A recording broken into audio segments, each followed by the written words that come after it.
افتتح محمد أبو تريكة نجم الكرة المصرية السابق حديثه في الاستوديو التحليلي لمباراة افتتاح كأس العالم 2022 عبر قناة بين سبورتس القطرية الرياضية بآية قرآنية، مشيدا بتنظيم قطر الرائع للبطولة العالمية.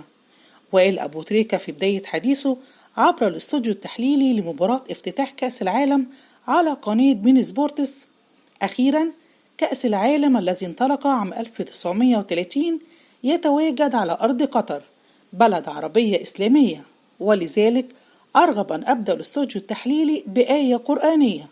يا أيها الناس إنا خلقناكم من ذكر وأنثى وجعلناكم شعوبا وقبائل لتعارفوا إن أكرمكم عند الله أتقاكم إن الله عليم خبير.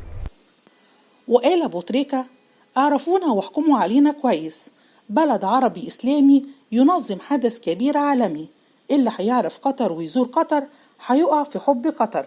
البرازيلي كاكا يتواجد هنا منذ 3 أيام فقط، والآن يظهر مرتديا العنابي اللون المميز لقميص قطر.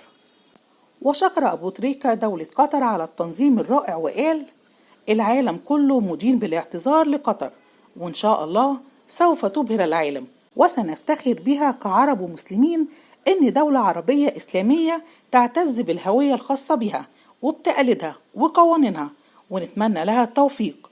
وينطلق حفل افتتاح بطولة كأس العالم 2022 في تمام الساعة 4 عصرا بتوقيت القاهرة، والخامسة بتوقيت مكة المكرمة.